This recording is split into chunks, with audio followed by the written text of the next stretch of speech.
and kick things off. Good morning, everyone, and welcome to the American Family Insurance DreamBank, where we believe in the transformative power of dreams. My name is Andy Frisky. I am a senior coordinator here at DreamBank, and on behalf of the entire team, we're so thrilled to have you with us here today. As we always get started, we love to learn where people are joining us from today and encourage you to share so in the chat if you are comfortable in doing so.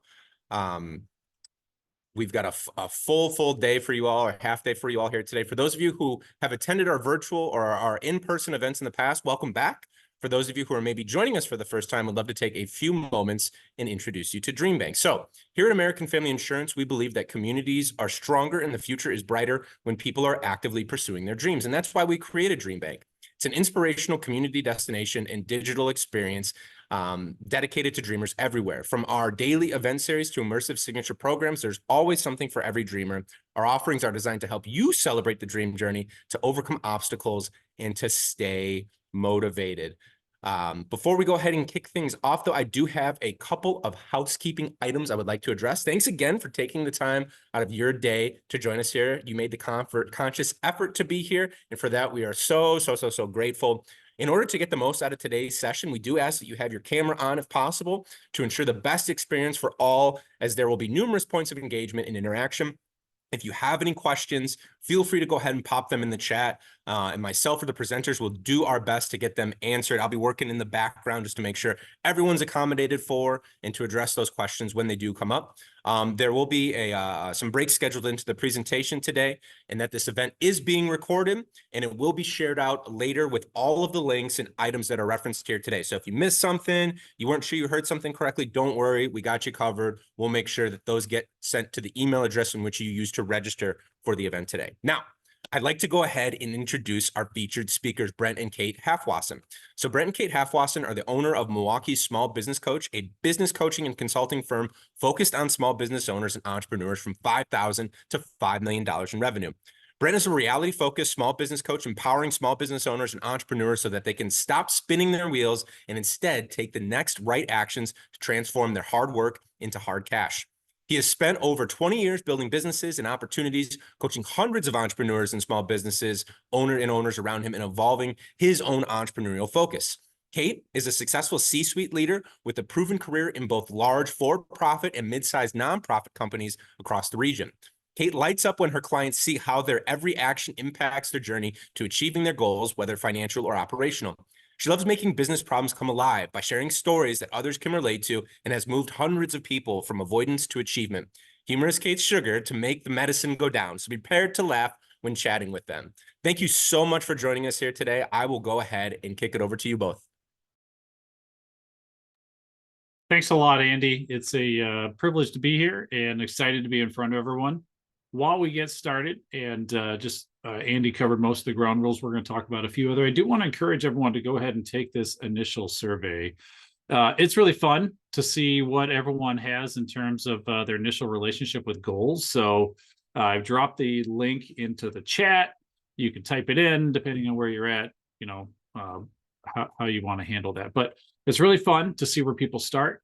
I think it's important anytime you start off on an adventure that you're going to want to know where are you at today, where do you want to get, particularly when we're looking at training. If we don't have any type of sense of where we're at, how do you really figure out, did you get any better for where you want to be? So, and I think you'll find it's pretty fun seeing where you stack up, and it's not like it's not a good, better, best type thing. It's just where you fit in terms of how others understand goals. So do take a few minutes to do that. As Andy mentioned, I'm Brent Halfwassen. I'm with Milwaukee Small Business Coach. Kate and I are the owners there. We're really excited.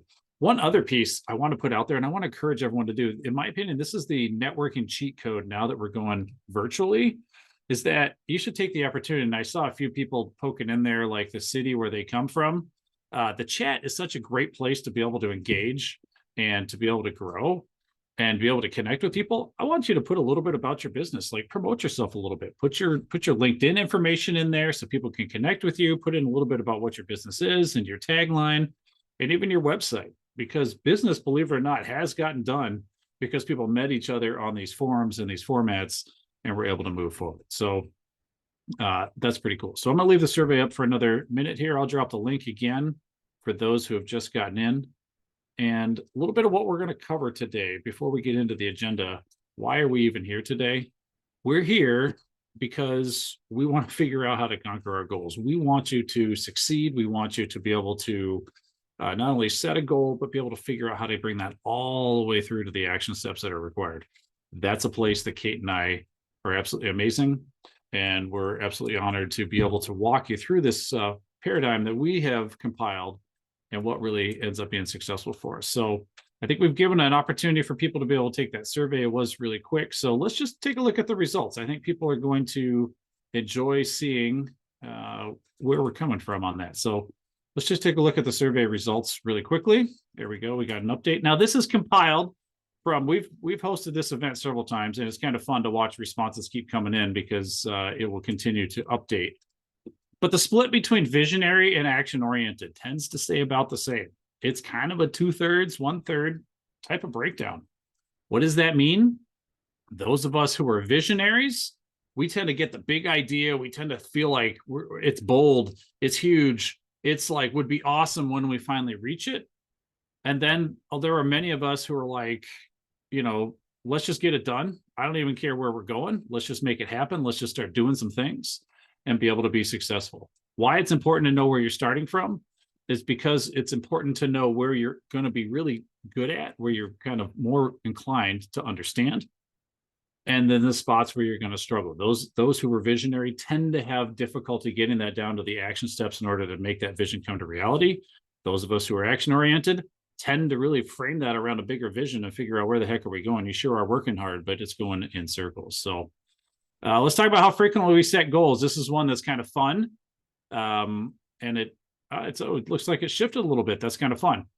About 30% of us set goals near the beginning of the year. The fun part when we pitched this to the DreamBank was, why only once a year? Maybe you didn't get any goals set at the beginning of the year. That's cool. But maybe things have changed for you. Small business is highly fluid. And so we should be thinking about setting goals more often. So about 30% do it at the beginning of the year. Some have some planned intervals. The key word there is planned. Maybe it's every quarter, maybe it's every month.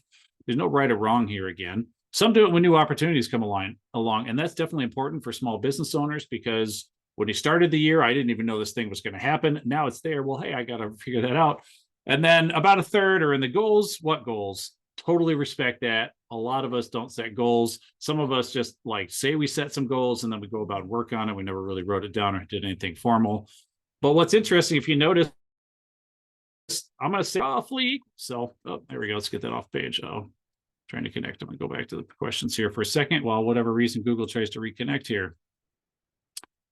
All right, let's hit those responses again. All right, so how many goals you set for your business each year? The vast majority, again, are in that 3 to 5, several is 0 to 2. Not many do more than 5. And I actually think that's a really good thing. I think that sweet spot is up to 5. When you get more than that, it's really going to be a struggle. And then let's look at some of the words here that come up when we have this. Scary, success, help, exciting, maintenance, overwhelm, too constraining. That wouldn't be a visionary that wrote that, would it? Struggle, possible, focus. I need a map. Always have goals and track them. Necessary, consistency is key. Tedious work. Are they limiting? There's a lot here. Procrastination, another UG. Okay, there's a lot of words in here. I wanted to share this because I think it's so essential that you understand where other people are coming from. We are not alone. We're all working this together. And the purpose that we want to do today, and by the way, hang out for the end because Andy's got a special offer to talk to everyone who's on this call and able to listen to the recording. But you're not alone, and there are others in that same category. Whether you're excited and you're like, goals, let's go get it done. And you're like, goals, let's go get it done. Right? Whichever category you're in, there are people that you relate to. So, all right, let's keep on going. If you want to go ahead and keep filling out the survey, that's totally cool. We'd love to kind of keep those results and get the historical trends that are going on. All right. So where are we headed today? We did the introductions. Hopefully people have been taking that opportunity to drop all the things about you in the chat. I do see a good handful of them. I love that. While you're spinning your wheels, we're going to talk about that. Again, we can spin our wheels because we don't have goals. We can spin our wheels because we don't know how to actually execute those goals. We can spin our wheels because we're just making a whole bunch of smoke here and not really making any progress. So we're going to understand 6 questions to success. Then we're going to take a little bit of a break. Then we're going to turn it into a working session. Kate and I really believe in doing workshops and not listen shops. So we're going to do a workshop in the afternoon. So we're going to be, or in the afternoon, the second half of this, we're not going in the afternoon, Central Time anyway. And we're going to be looking for some volunteers. So I'm going to let you know there are volunteers. Those who are part of that 1% that are willing to raise their hand will succeed. So when we call for volunteers, because we've got a bunch of people on the screen, more than can fit on anyone's Zoom panel, please use the raise your hand icon action in Zoom, and that way it'll kind of create the order of people that we can go through, and then Andy will do a great job facilitating. We will not be able to see you raise your hand and stuff that way. Then we got a little survey at the end. Survey at the end is to help you solidify what did you actually learn today. So the neuroscientists tell us and psychologists that we actually learn better when we write down the things that we thought about and learned. But more than that, this survey at the end is going to be a little bit of a prerequisite to help us understand Andy's special offer that's going to come. And I think you're going to be as fine. And then we'll wrap up and close by noon. If everyone's good with that, we can dive in. Andy, I haven't been able to monitor the chat because it's been absolutely exploding, which is fun. Anything that we've missed along the way, are we good to go? Not yet. Everyone's just sharing what they're passionate about and look, just general excitement for the day. So keep on trucking. I love it. All right. All right, my turn. Welcome, everybody. I'm Kate Halfwassen. I'm the other half. People will call us the full Wasson or the whole Wasson. But there's so many fun things you can do with this last name, so I'm not even going to go there. But welcome, everybody. It's so great to have you here. Thank you for making the time to be here. I love the way Brent set this up. We all fall into different categories when it comes to our thinking when we approach goals. So what I wanted to talk about here is just to set this up and get us thinking along these lines. When you step back and you think about your goal setting, think about, and you don't have to raise your hand. You don't have to answer this. You're welcome to if you want. Brent and I have no problem with people coming off of mute if you want to share, but this is mostly intended to be rhetorical questions here. So when you think about how many goals you've made for yourself in the past 12 months, how many of those have you accomplished and how many have you left unfinished? And there's no shame here. This is not intended to be a shaming question. It's just more of if we can step back and sort of observe as we look at our lives in the last 12 months, how many goals have we set and then left unfinished, personally, professionally, otherwise? Now this question, these are getting a little bit deeper, a little bit below the surface here. Do you find yourself at the end of the day or at the end of a week or the end of a month wondering where all the time went? You just don't know where did the day go? Where did the week go? Where did the month go? I mean, it happens to all of us. Again, there's no shame in this, but just wondering, what happened? Where did all that time go? Now, this one can be probably the most challenging one. And again, definitely no need to raise your hand. Do you dislike the person you've become? And I put down some of the words that I associated with myself here: frustrated, resentful, even despondent, because you can't figure out what your next right action is, okay? So these are all some of the things that, we've observed in ourselves, we've observed in our clients, things that we would categorize as, a form of spinning our wheels. We're spinning our wheels when we are answering these questions, if any of these resonate with you. All right, next slide. So Brent and I have loved this framework. We call it the 6 questions to success. Some of you may have heard of it as the VGOST. We're going to be going through this together with you today. And this is not unique to us. We didn't develop it, but we found this framework to be really, really helpful when folks are working through their goals, because all of us, like Brent said at the beginning, fall into what we call one of 3 different categories. Category 1, dreamers, okay? We have no problem with big ideas, but we kind of struggle when it comes to the how, the who, and the when, right? So, and some of us may have worked for folks who were big dreamers. They're big visionaries. They have great visions and pictures, but they're not really sure how to make their vision come to reality, okay? And as a matter of fact, from our survey that we saw, roughly 2/3 of us would probably put ourselves in this dreamers category. We've got some big plans, we've got big vision, but maybe we struggle a little bit with how to get that done. The second category of us is doers. Okay, those are us who we have no problem putting our head down, and we're really good. We're doing the task. We're getting a lot of things done. We're going. But we forget to lift our chins up and look and see, where are we headed? That's kind of the where question. Where are we going with the activity? We do a lot of things, but are we actually getting our goals done that we want to get to? And then the third category, and this is the one that I actually identify with most, is I consider myself to be something of a small thinker. So we've got our visionaries at the top and kind of our doers who are doing the tasky things. I kind of fall in the middle, and I know others are like me in this, where we can kind of get some vision and we can definitely do the things, but I struggle sometimes to see the bigger picture. What are some of the larger things? I need help enlarging my vision so that I challenge myself more to do more with what I have. All right, so moving on to the next slide here. Brent, I'm going to hand things over to you for this part. Awesome. So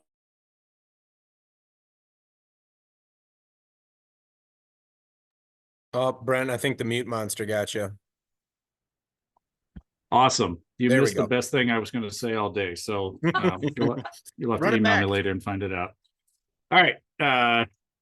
So I've emailed the link out a couple of times to the workbook, and I believe it was in your kind of initial session, and Kate just dropped it in there again. This page is in your workbook, and it's something where we actually want you to start taking a look at right now. I believe it's page 3 of the workbook. It's in a PDF that's fillable, so if you like it that way, that's great. If you want to print it out and write on it, that's great. There's no right or wrong way to do this, but I do, again, want to encourage everyone to actually take time to do the work. The odds of you doing any action, if you haven't actually done the work while we're doing this session, like, drops down dramatically once we're off the call. And after 48 hours, it was like, hey, how was the goals workshop? Oh, it was great. What did you learn? I can't remember. And I don't want that to be you. So here's the deal. Almost all of us know in our business from a gut check time, there's some things we need to stop. There's some things we need to start. And there's some things that we definitely have to continue doing. Before we even get into a framework, and before we really get into like, oh, I got to break down the detailed actions, I bet you that you already know what some of these are. And here's the reason why I bring that up. Change is difficult for everyone. And I guarantee you, we've almost all sat on some type of like training, whether you've done live training, whether you've done a Zoom, whether you've done YouTube University, whatever it is for you. And we're like, wow, that is so amazing. I'm going to implement that whole thing in my business to change my life. Well, there's like 0.0003% of the people who actually do that. And the rest of us are like, oh, that was cool. I wish I would have done that someday.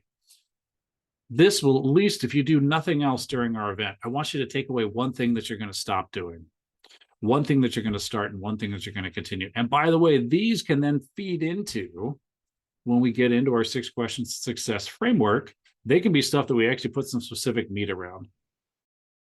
Nothing else, at a minimum, go, hey, I know that when I wake up in the morning, as an example, I dive into my email right away. And then the next time I look up, it's because I got to clear it. It's urgent. Someone wanted to hear from back from me. Whatever your reason is, I got to check all my updates that I get from my friends.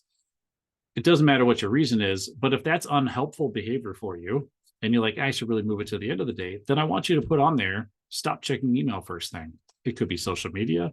It could be, there are no rights or wrongs. This is what works well for you. But I will guarantee that everyone has at least one. I'd love to see you come up with 3. I'd love to see a 3. I usually tell people 3 because they usually only do 1. And so sometimes we put the one that we know we need to do the most, and it's just kind of too scary and big and we don't do it. But so I want you to put some stuff on there that will work for you. Okay. Things that we need to start. I'll tell you one that is probably universally true. We need to get out there and sell more. We need to find a way to get out in front of our target audience, or people who could be our target audience, or those who know our target audience, and find a way to make connection. Now, I don't want it to be vague, and we're going to get into the 6 questions of success. We'll keep it from, I need to go sell more. A lot of times that's the thing that's out there. That's not very actionable and really difficult to do. But if you know it's out there, don't worry about what format it's in. Put that, I need to start doing this. I'm doing 2 a week today. I need to do 10. I want to start doing 10. I want to start getting a path to get to 10, however you want to put that. And there's some things you need to continue because they are really good. And when you're in the rhythm and you do them all the time, things are really good for you in your business. And in those times when you got out of it, you, for whatever reason, stop for a moment, it's not good. I want you to list out the things you can continue. Because a lot of times when we're thinking about goal planning and how to make our lives better, we spent a lot of time thinking about, man, I got to do this. I got to stop that. I got to do whatever. Hey, look, there's probably like, I don't know, 50, 60, 70, 80% of what we're doing that's actually pretty good. So not only are we acknowledging those here, but we're actually going to highlight, this is really important. I need to continue doing this because this has been working for me. A lot of us can probably tell a story of when we shifted away. Maybe we had a big opportunity and we sort of pursued that big opportunity for a while. And we stopped doing some of those continue items for like 3 months, 6 months. And then we came back and we were like, hey, where'd my audience go? Oh, that's right. I stopped posting on a regular basis. I stopped attending that thing. I stopped. And there's good reasons, but I want you to highlight, and this is about making it what's the most important for you and what's going to work.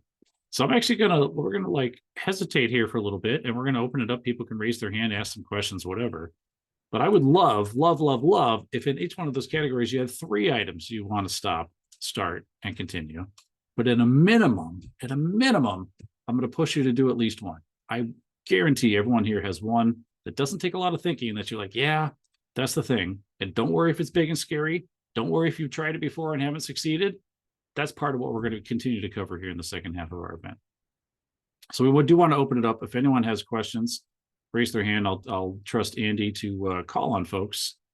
Or if you want to drop it in the chat because for some reason you can't come off of mute, that would be fine as well.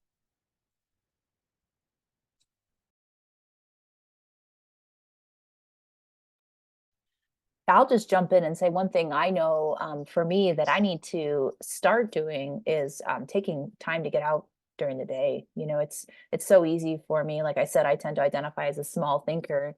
And on that tasky side of things, I have found for my own mental clarity, getting out for a 10-minute walk every day is something I have to start doing. And I started really making an effort on that at the beginning of the year. And sometimes I don't get it. Sometimes I do. So that's something I need to start doing. And I would also put it under the continue column there.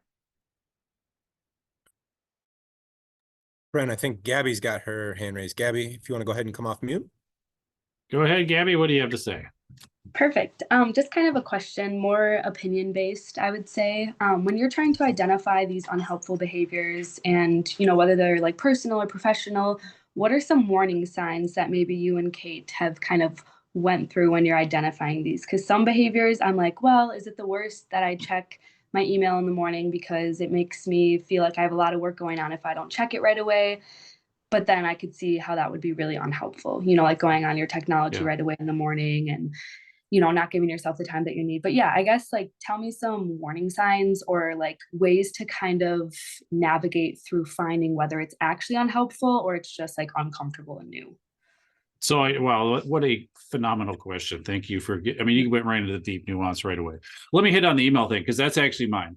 So I figured out that my best hours to work are in the morning in terms of like pure creativity. If I need to put together a presentation, if I'm going to work on a speech, if I got to put together a new strategy, it works better for me in the morning. In the afternoons, it's better for me to do, I could do more engagement, more coaching, et cetera, because my like, you know, stare at the computer and like process and get some of the deep thinking is done. And now I want to interact and work on my insights and my knowledge.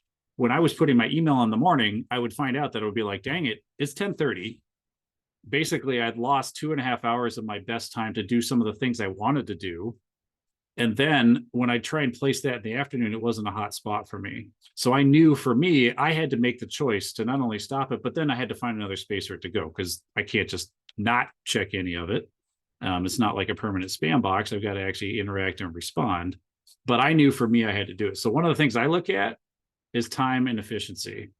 If you feel like there are things you're absolutely not getting done that you really feel like you should, or that you want to, or that'll help you be more successful, when you feel like time is getting away from you and you feel like your best time isn't being utilized at the way you want it, then those are some places I'm like, there's probably something sneaking in there that maybe needs to stop.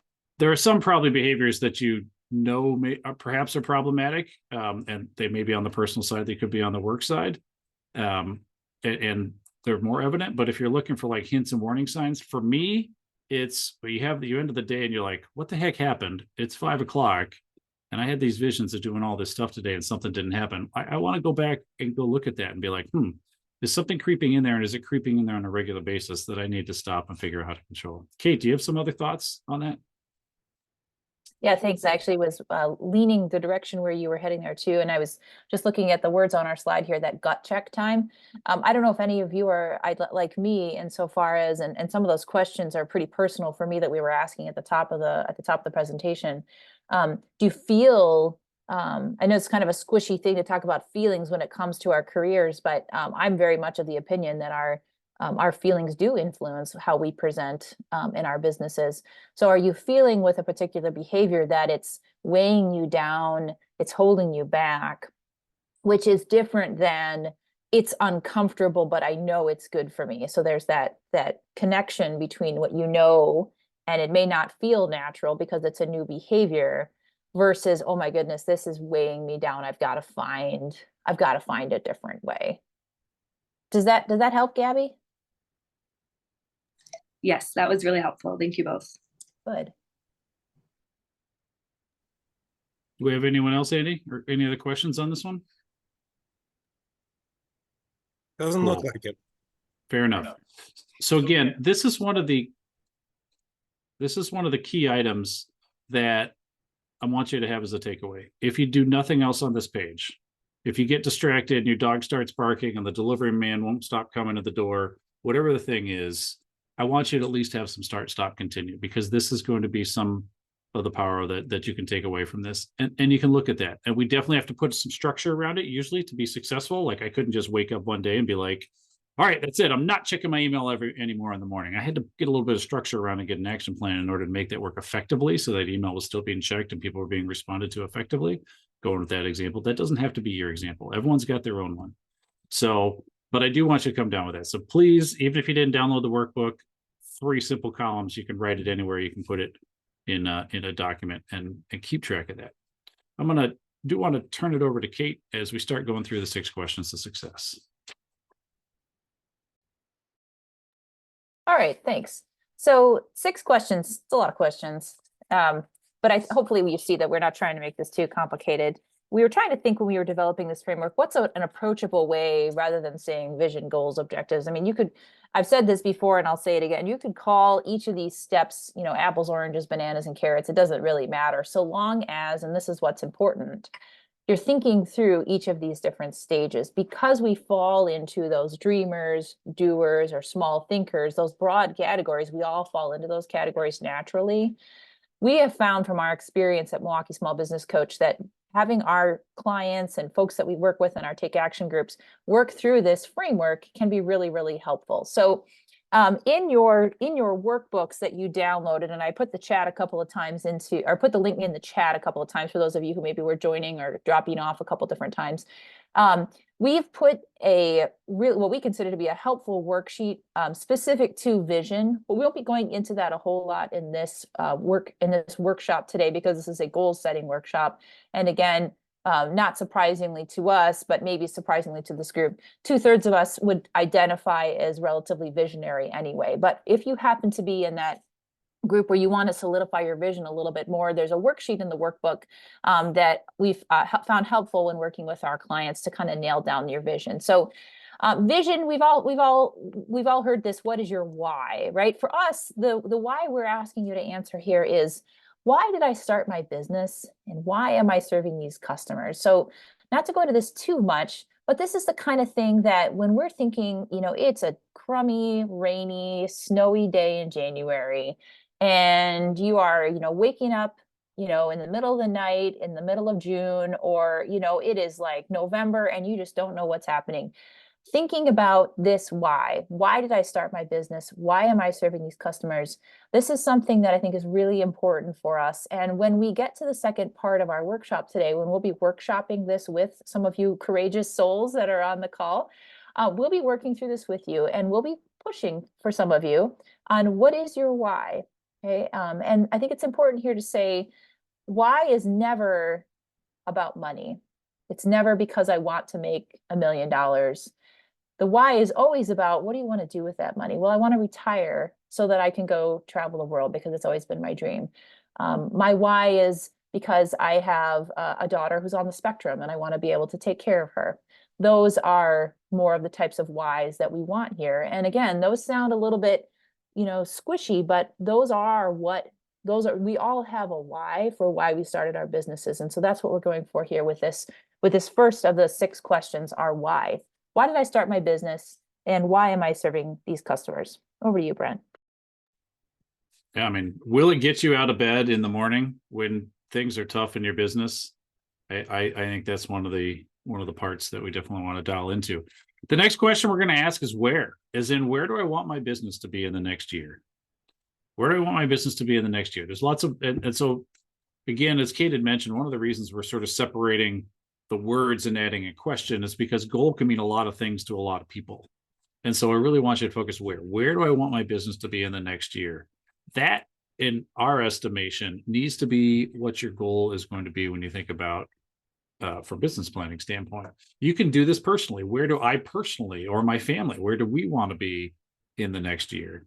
What it does for us is that it gives us a more of a directional framework. I'm here today and I would like to get over to here. And it can be still aspirational. It can be and we're not getting into measurable yet. We will get into those SMART type, when people say SMART goals, we will define those pieces as we go through the questions. But I don't want this one to be measurable. And that's why Kate said, even amount of money isn't a goal. The money is a tool to achieve something. And money is an objective to be able to achieve something. What is that something we're going to do? Because where do we want our business to be in order to make that happen? Sometimes this takes us an opportunity to slow down, particularly if we're in that doers category. A lot of us action-oriented people, we're in that space of, I just got to go out and do the thing. I got to sell the stuff. I got to make more widgets. I got to meet more people. And every good idea that comes along, I need to take a look at it because that might be, in the next opportunity for me. Pause. When you can bounce it up then against your goal and say, but wait, where do I really want my business to be? How do I want to be able to be known in the community? What do I want my reputation to be out there? When we understand some of those goals of where we want ourselves to be, we can bounce it up. And when the new thing comes up and you're like, wow, that really sounds amazing. However, for right now, where you're at and you understand your business and your goals, I'm going to take a pass on that because it doesn't fit where I want the goals to be. And these goals, by the way, need to tie into your vision. If your vision was you want to be able to retire well, or we worked with one client who had not been able to take a vacation for an extended period of time. That was one goal for her business, was actually to keep working the same number of hours, but have the financial stability to be able to take a significant chunk of time off. I think she took a month off by the time we were done working together. That was a significant focus for her. And that's where she wanted her business to be. He wanted her business to be at a point that was financially stable enough that she could take vacation. That is pretty cool. And that's what we worked on when we figured it out. Kate. Yeah, thanks, Brent. And, one of the things I just love about this framework, and as I said, you could call it whatever you want, but I get really excited when I think about the discipline and the structure of thinking through each of these things, because all of a sudden, what may feel really nebulous and squishy when we first write it down, our vision, or maybe even our goals, as we start to continue to go more discreet with these questions, we start to see, okay, I can make this happen, and here's how I'm going to make it happen. So not to get too far ahead of ourselves, but I was getting a little excited, so I wanted to share that.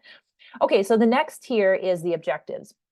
This is the what. What measurable actions can I take to achieve my goal? So if for those of you, like Brent said, who are familiar with the SMART goals, this is not SMART goals. You can kind of apply the SMART acronym to the last 3 steps of our framework here. But for our purposes, when we're looking at objectives and when we get to that workshopping part in the second half of our presentation today, we'll be kind of pushing you gently, hopefully, to what are the measurable actions you can take to achieve your goals. So this could be, I'm going to, if you need to have more sales, for example, using the example that Brent came up with, that means maybe I'm going to make 5 calls a week. Was one of the folks that we worked with had that as a goal. That, you know, she was going to make 5 calls, 5 reach outs every single week, to find people who, you know, drum up business for her service.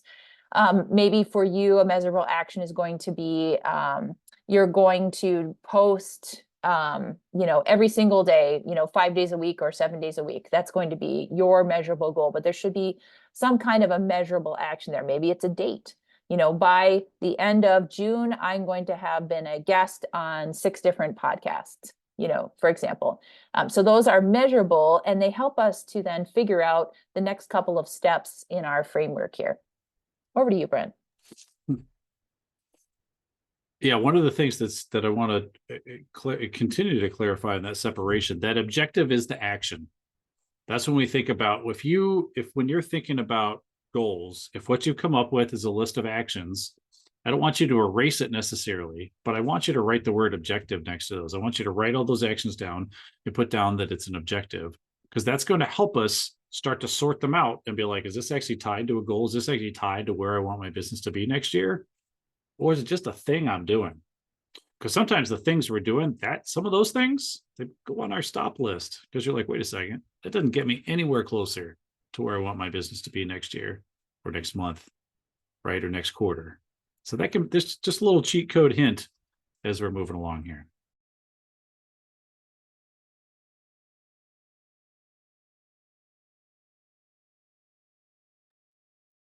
Mute button got you again, Brent. That was beautiful. It sounded beautiful. I could hear you. You were great. Do it again. All right. I've never done this Zoom before. All right. So as I was saying, the important critical distinction between goals and objectives, we want to make sure that we understand that objectives are the actions. Those actions that we're taking are objectives. And what I want you to do when you think about, if you thought about, hey, what are my goals going to be for the year? And I've got this whole list of actions that are coming on. I want you to write objective next to that. I don't want you to write objective, because then I want you to align them with a goal. Once we go through this whole process, and like I said, we're going to do the workshop in the second half here, where you're actually going to be doing lots of writing. We're calling on volunteers. But if you've got an action, I want you to write objective next to it, because I want you to align those next to goals. If you find that you have some objectives that don't really nestle up underneath a goal, you might want to ask yourself, why am I even taking these actions? Why am I doing these things? And perhaps those are items that need to go on your stop list. So strategies, we've got the 6 questions we're emerging here. We've got why, where, what, and now we're going to do how. So I've got an action that I want to take, but oftentimes we need to know how. How do I achieve this objective? So here's what's important about this one. How you achieve it, the amount of detail that I want to encourage you to use here depends on how familiar you are with the thing that you're doing. And I'll give an example. Driving a car. If I were to talk to someone about, someone who's been driving for a long time, I would say, how do you drive your car? And it's like, well, whatever. I grab my keys, go down, start my car, pull out of my garage, and, drive to the destination. That is a perfectly valid description of how we do it. If you are brand new, you might think, I grab my keys, I make sure I unlock it, I go around, I open the door, I sit in the seat, I close the door, I put the keys in the ignition, or I push the button. But first I got to have my foot on the brake. Then I put on my seatbelt, then I put it in gear, and then I check both ways, and then I move forward. That is equally valid. The difference is that when there are actions for you that are basically like unconscious or subconscious going on for you, that you're so good at it that you don't need to have the list, then I don't want you to write the list. If you already know how to network stone cold, and when you figure out your measurable action that you're trying to do is that you want to book 5 calls a week. How am I going to do that? I'm going to, make sure I'm working at however you're networking, however you're building relationships to set up a call. Well, that may be all you need to do. Others may be, I need to make sure to be looking for people I want to connect with.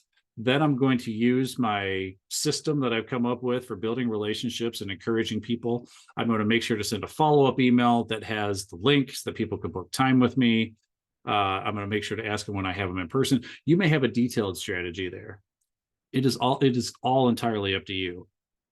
But here's where the challenge comes. When you ask yourself to do an objective that is not in your strength or not in your expertise or not in your experience, and then when you go to the strategy section, there's just not much information there. The less familiar you are with it, and I would also add the less comfortable you've been trying to do it, I would encourage you to have more of the how am I going to achieve this, more detail there on how to achieve it. Okay. Yeah, this is where I start to get excited. I like I said before, when we start to fill in this framework for ourselves and for your businesses, to the extent that you are open to sharing in the second half of our presentation today, here we can start to see how our every action leads toward achieving our goals and our vision for our businesses. So it's just a really powerful framework. So our last two questions are the 6 questions of success. And then Brent, when we're done here, I thought I'd give everybody a couple of examples from our own framework, if that's okay. I see you nodding over there. Let's do it. Okay. So tactics. So the who and the when. So this is a really important question, the who question, right? Because it doesn't necessarily have to be us that does the thing. Okay. So I know as small business owners, we tend to think that we have to do all the things. As a matter of fact, this is something that we find really commonly with our clients. It's kind of like a founder syndrome, if you will. And I say that with all humility because I is one too. I have to do all the things. I have to do all the marketing. I have to do all the reach outs. I have to do all the servicing of the product. I have to do all the execution. So it's a good question to ask yourself, or work with us or work with other trusted support you have. Who has to do the how? Who has to do the what? Is it me? Is it someone I hire? Maybe it's my kid, maybe it's my VA. Who does the work? And assigning that and writing it down can be really powerful as well. And then when will it be done by, right? So we talked about the when in some of the goals. We have this again here in some of the tactics. The when may not always make sense to put that into the goals or the objectives, but it will make sense to put it in some places more sense in the tactics part of it.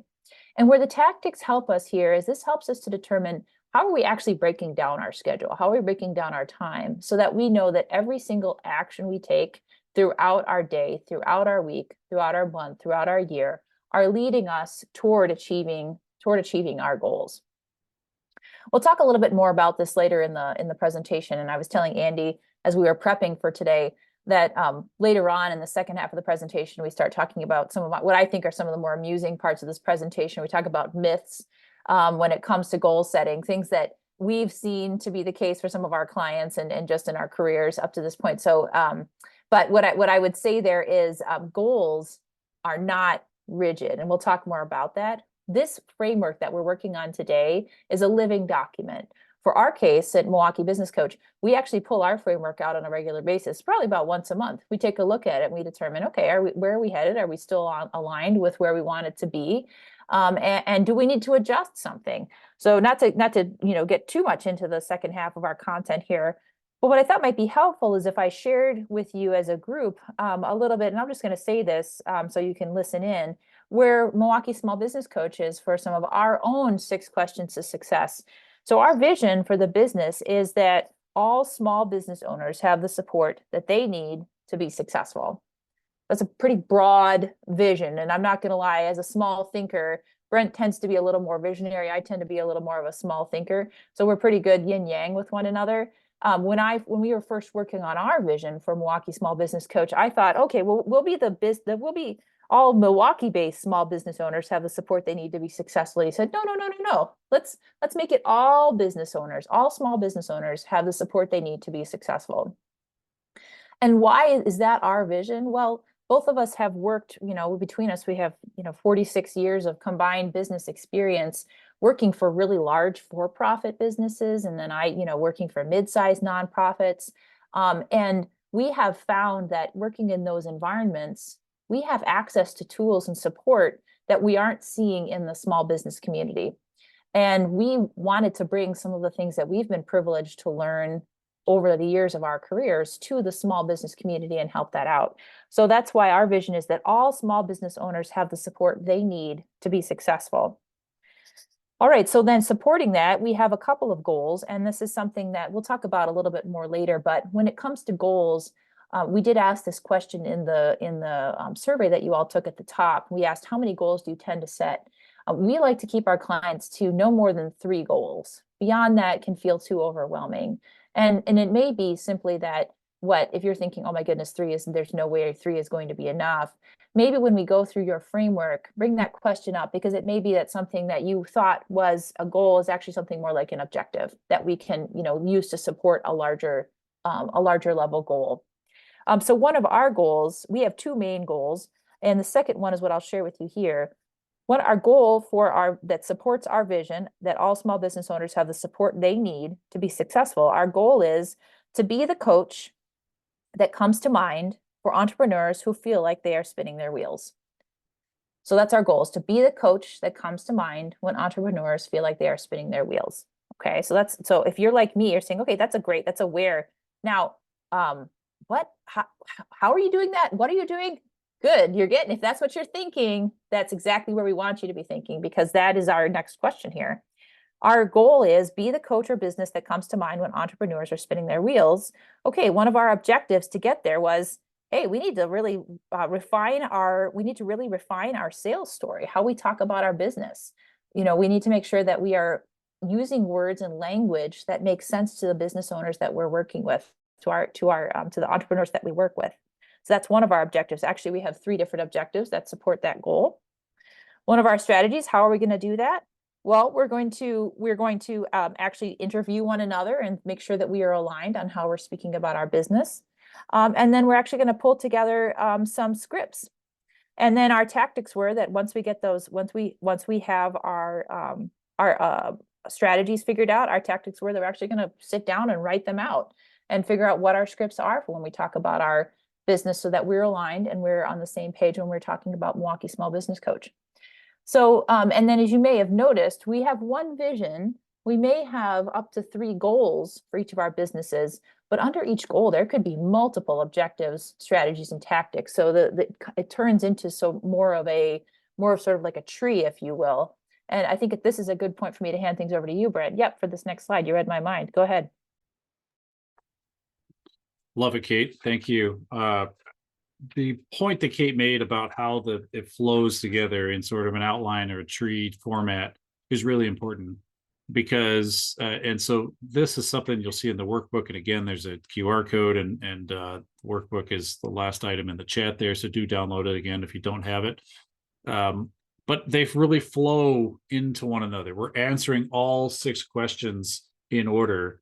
And a goal, you see in this example we have here, we have 2 objectives. It could have more objectives. You can write more if you want. You can do whatever. We're just giving an example. The first objective, we got a couple of strategies, and underneath each strategy, we got a couple of different tactics. Those can be more or less. And again, that may go and depend on your level of complexity or your level of understanding of the task you need to do. It may depend on the size of your team. When you're a solopreneur, your who is generally you. Not always. You do actually have very rarely do I have an entrepreneur who doesn't have anyone who ever does something else for them. It's usually, oh yeah, well, I got to get, it turns out that, their kids does something, their family does something. They do actually have a contractor. It's not a lot of money, but they are having them do something. They may be reliant on a customer to do something. If you're trying to get testimonials, one of the who's is going to have to be your customer, because they actually have to be able to respond in the process. You may have a follow-up strategy. How am I going to do it? I'm going to ask, that I'm going to follow up. I'm going to write an example of what a great testimonial would be. I'm going to give some suggestions based on our time interacting of what they might say. And then I'm going to follow up. Hey, you haven't really appreciate your willingness to do it. Let me know if you have any questions about how to click the link, do the thing, send it back, whatever. But sometimes it's going to depend on someone else. So put as many or as few as you need. I don't want it to be ridiculous, but sometimes it depends on your level of specific. For some people, they want the highly detailed list because it really helps them make sure every step along the way is done. And for others, it is successful if they're just like, I'm the one who has to go get the testimonial, and the other one's going to be who I need the customer to respond when I'd like it done in 2 weeks, because I got to get to my web developer to put up on the site, blah, blah, blah, right? But you see how this whole thing will flow. When you follow this pattern, steps don't get missed. And the importance of steps not getting missed is that a lot of time we got a lot of hows. Hows would be like, I'm going to post a lot on social media, right? And we want to be the coach that comes to mind of when you think about getting support for your small business. We want to be the coach that comes to mind. Well, if I'm on a post on social media, but I don't have a who and a how on there, or correction, sorry, I don't have a who and a when. Well, how often are we posting on social media? Who's going to do the post? When is it going to be done? There's a lot of details that go in there, and all of a sudden the hoped for strategy posting on social media suddenly becomes, when you look back and reflect over the past month, I did 3 posts. I did 2 posts. What happened? Well, I did all this other great stuff, but it doesn't keep us focused. This also becomes kind of a filtering criteria. You can go back and pull this out and look at what you did in the last week, the last month, last day, and say, this is what I had hoped to do. This becomes my roadmap of what I want to achieve. And again, when I've got all these other tasks that keep coming in, these other tasks, either they really need to actually be on my list because they're an objective, a strategy, or a tactic, or maybe they need to go on that stop list. So at this point, I want to invite some questions. I want to give some people time to do the workbook. I would encourage you, if you have extra time before we come back on, do start filling this out a little bit, because this is the time where we want to call some volunteers. After the break, bio break, we will go through a few myths and reality checks, which is a lot of fun. And then we're going to call for some volunteers. I do want to highlight that we're not going to spend a lot of time on vision. I believe Kate had said that before. There is a page in the workbook. If you are still struggling with like, what do I want for a vision? We ask kind of 3 basic questions. You could have a whole 2-hour, you could have a whole day workshop on vision. We can spend a lot of time on vision. That's not the goal. I think if you've dialed into, that's not the goal for us today. I think if you dived into like, why am I doing this? What would get me up in the morning, and understand that is enough to be able to anchor these goals in to make sure we're going the right direction. So I want to stop, ask for any questions, looking for clarity, because I want us to be clear before we move forward, so that as we're doing these action steps, that we can help you, Kate and I can help you really dial some of these down to be powerful, even on this call right here today. Yeah, thanks, Brent. You'll see in the workbook, I think it's on pages 5, 6, and 7, I believe, of the PDF. They are a fillable workbook. I've seen some people kind of flipping through pages, so gold star for those of you who printed it out in advance. It's a little bit challenging when you're working on paper, pen and paper, or PDF. When we work with our clients, we have more of a dynamic tool that we use, so that you're not, well, I don't have 2 tactics, or I have 12 tactics, and there's not space for 12. So for our purposes today, we're going to be working with the PDF. And when Andy talks about sort of the special thing that's going to be, what are we calling that? That's a secret surprise. Andy, I forget what we're calling it, but It's a special offer.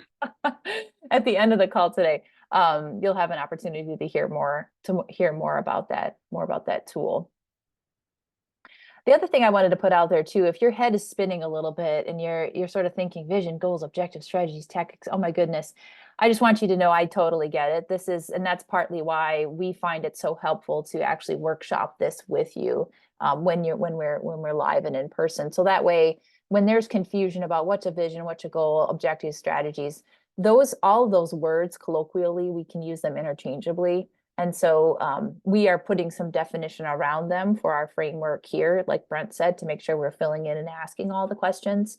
But that's why workshopping it with you, I think, will be really helpful in the second half of the day. Diana, I see that quiet hand there. Hi, yes. Hi, Kate. Hi, Brent. So I guess my question is I'm looking at this and it's like only bringing up kind of business development type goals for me, right? Where do I want to be? How do I achieve it? Business development. Can you give me an example of like other goals that might come up for people in situations like this to look at this more holistically? Sure. Yeah, great question, Diana. One of the Kate had mentioned this before, but we've worked with a client who wanted to be able to spend more time with their daughter and to be able to enjoy that. And so some of those goals weren't necessarily around work hours and workload, which that was part of it, but we're also putting where did they want to be personally. So some of that had tied to energy level, some of that tied to understanding what they needed to develop personally. So maybe became reading literature. So where do I want to be that I can be? Where do I want my business to be? Where do I want myself personally to be? Where do we want our family to be? I don't know if that quite answering your question. I'm happy to go at a revision if you need. Yeah, no, that's excellent. Thank you. Yeah, because I mean, I think you can put that, if you got a workout feature, usually that's an objective. What action can I take? I can go and work out, and what would it be? I mean, some people's goal maybe I want to be healthy enough too.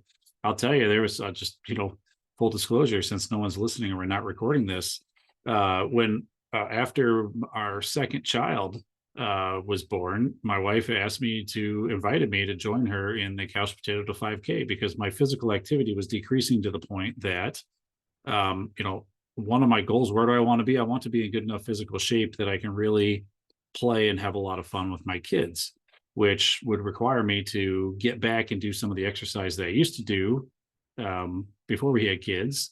But I had put it as a second priority. And so that's something that would be on my list to say, where do I want to be? I want to be able to be physically active enough that I can put in a reasonable amount of time that my 9-year-old doesn't beat me in basketball. So, or, my 13-year-old or my 11-year-old, doesn't, crush me in soccer. So at some point they will pass me, and that'll be okay. And I'll cheer for them. But I think I got a year or two left, but it's because I put a goal there. Otherwise it could have been, I'm just going to sit on the sidelines and let me know how it goes for you. Thank you. All right, I think we are right on schedule here. So I think, Andy, we're going to take a 5-minute bio break. That sound right?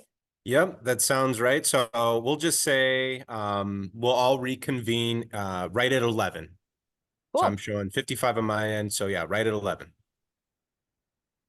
Okay. See everybody back in a few.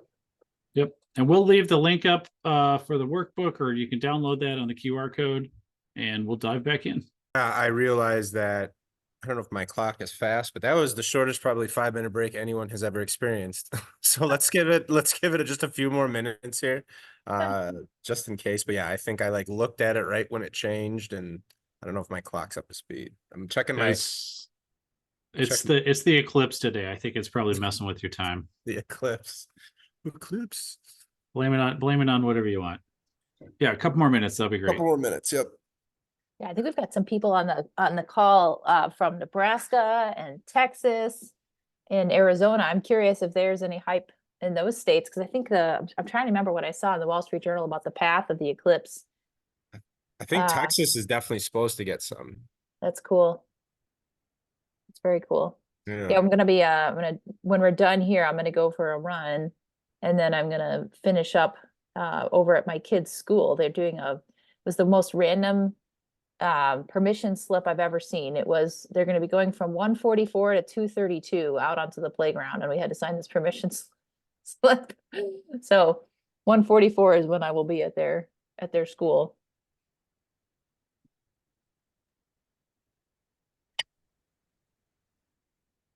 All righty. I think you are free to take it away whenever you're ready. Okay. Thank you, Andy. Welcome back, everybody. Okay, so we may have oversold this a little bit. It's not hilarious. Like, I would never do a stand-up on these, but I do find these myths very amusing. So we're gonna dive right in. So our intention here is to try to lighten up around when it comes to goals, and just share some of the funny things, and we step back and can hopefully laugh at ourselves. At Milwaukee Business Coach, we really empathize. We like to provide insights with empathy, but then we also do a lot of laughing, as you can probably tell here. Life is too short to be so serious about it, right? So, why not with goals, all right? So myth number 1. Oh, wait a minute. Are you doing this one? I think you're doing this one, Brent. Myth number 1. Brent is going to tell you myth number 1. Awesome. We got so excited there. We went off script, which is totally fine. So look, big goals guarantee success. Myth number 1. And what are some good examples of this? Hey, last year I did $50,000. This year I'm going to do 5 million. Well, unless you got a lead on 5 million, I think that's a dangerous way to go. There are a few types of personalities for whom that is really super motivating. I would just tell you that the reality is, while our goals should be ambitious, we do need the support to help kick the tires on them and make sure that they're achievable. achievable. Otherwise, we risk disappointment and burnout. And I think the science backs me up here.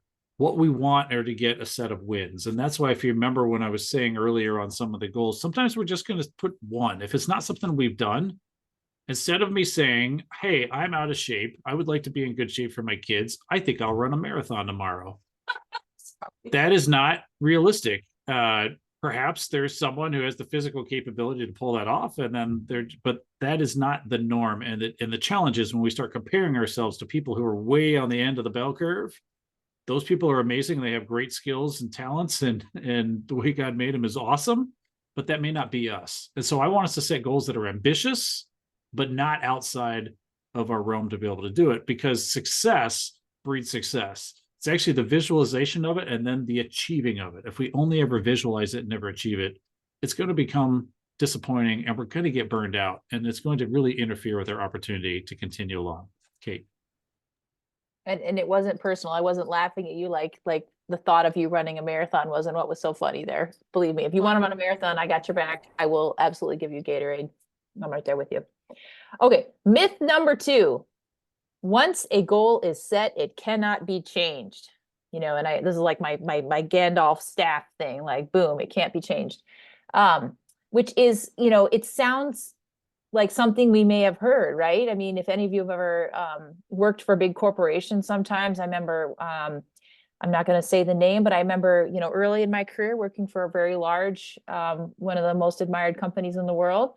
And and we were told that every single thing we had to do had to align with the corporate goals. Never mind that, you know, I worked in manufacturing finance on a manufacturing floor, and my workload had absolutely nothing to do with the goal of the organization. But once a goal is set, it cannot be changed. Myth number 2. Okay, reality.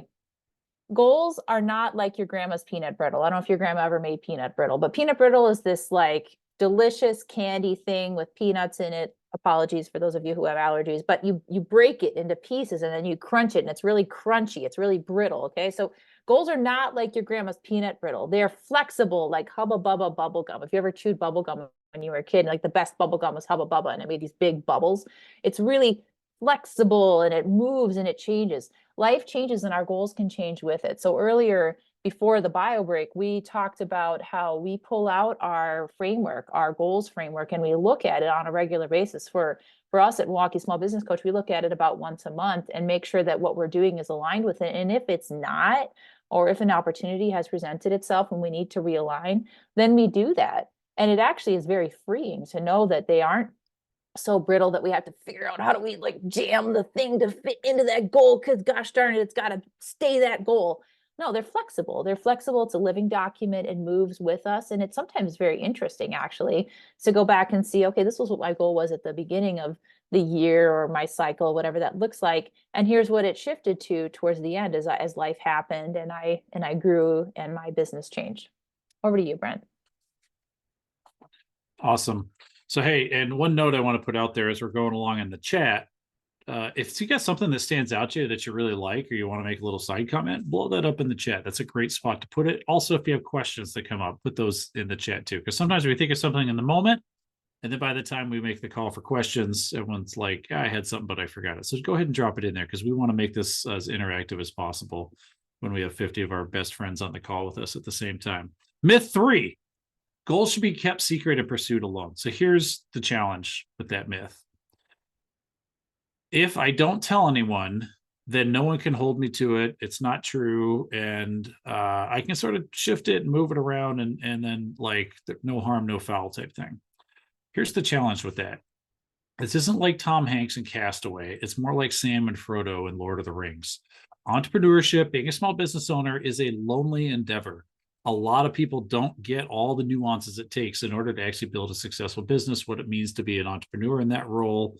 We hear all sorts of nonsense about like, oh, it must be nice to control your time and blah, blah, blah. And you're like, what are you talking about? Like, my time is, it's different. It's not the same as it was before. Telling your trusted support, I'm going to underline the word trusted and underline the word support, won't jinx their success. We're here for you. Find some other business owners that support you. There are a lot of good communities. The DreamBank's a great resource to be able to take advantage of. You want to tell people, because by vocalizing it and writing it down, it becomes real.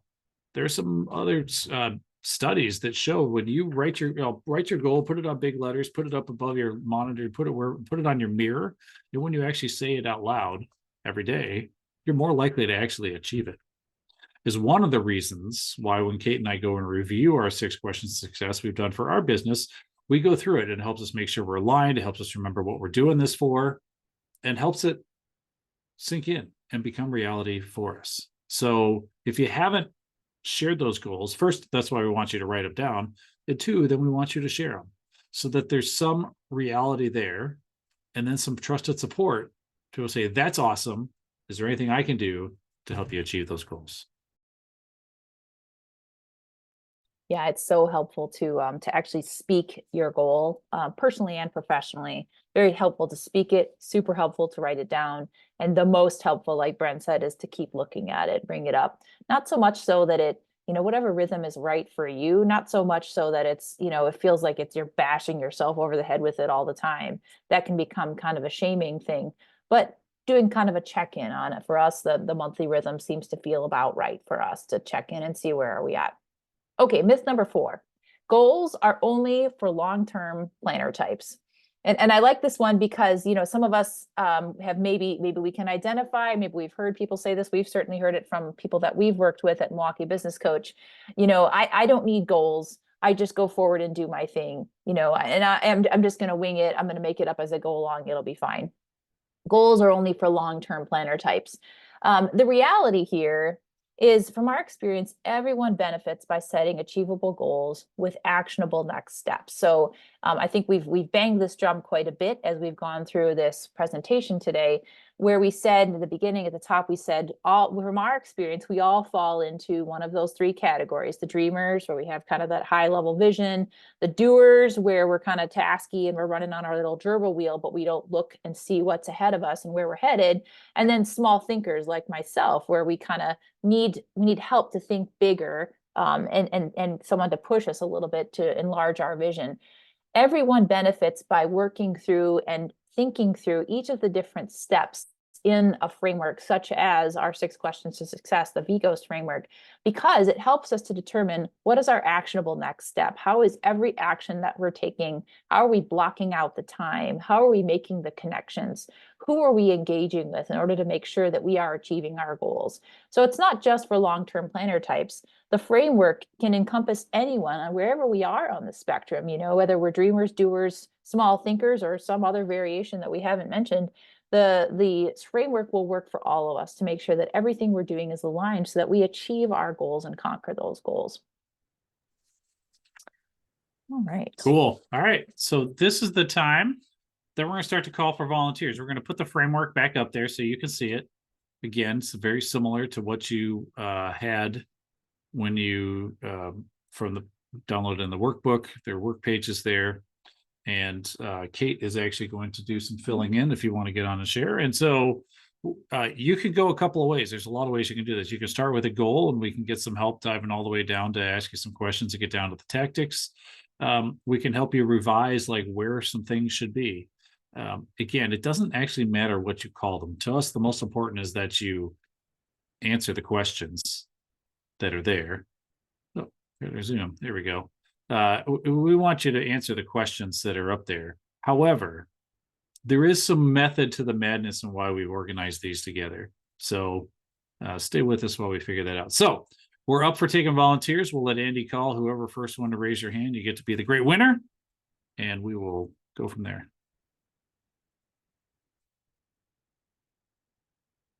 And when you come on, introduce yourself, your name, and, give us your business tagline. Like, take the opportunity to shine in the glory.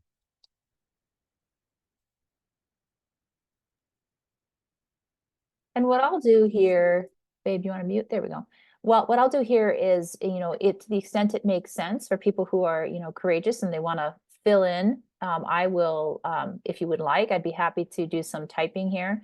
And it'll be helpful for the group that's watching and for the recording, as we fill in your framework for you. And then after the call, if you like, I can email this to you or whatever. Looks like Brittany's got her hand raised. Brittany, if you want to come Yeah. off mute and jump on in, thank you for that. Hi, I'll be the first one. Hopefully that will help. Yay! Thank you, Brittany. I'm Brittany Coleman. I'm just starting an HR consulting business called Tree HR. Looking to help organizations with their attracting, retaining, and developing talent. Perfect. Okay. And I guess a goal for me would be to gain my first client. Mhm. Okay. I think that would be a goal, right? Well, let's keep going. And I think my question, I had a, see, so we had Adobe was having a moment there. Gain your first client. Okay. So a question for you on here on your vision, and we did say we were going to push a little bit on this. You want to help organizations attract, retain, and develop talent. Why do you want to do that?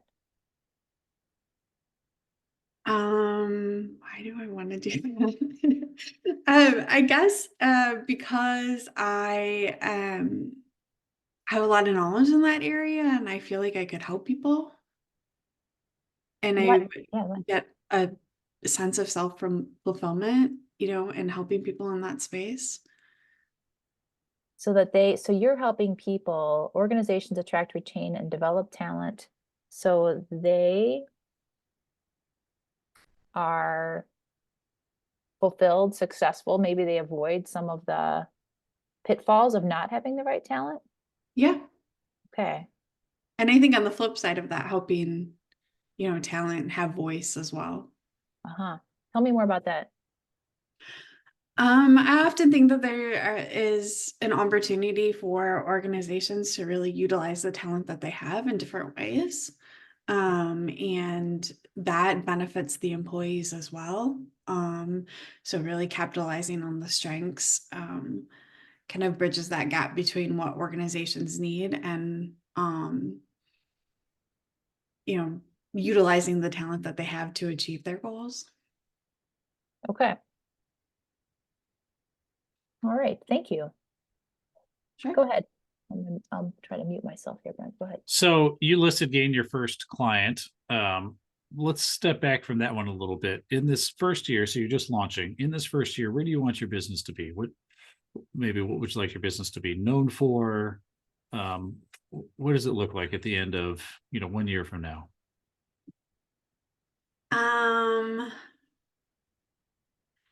I think 1 year from now,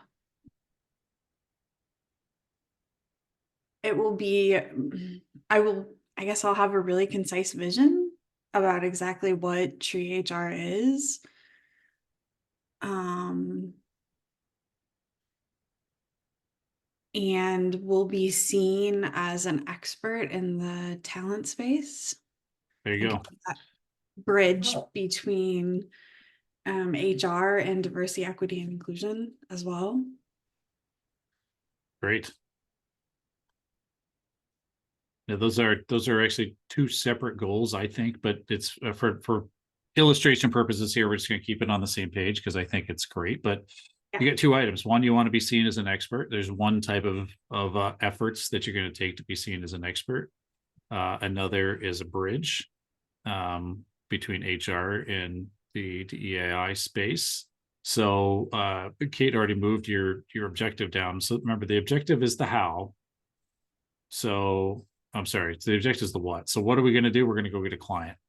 Okay. So anyone's got to start. But you can see, I think, where if we just go out and start getting clients very quickly, like, what am I getting clients for? Where great. I would like to get money. I'd like to get my business going. And a lot of us in the very beginning are kind of like, I don't care.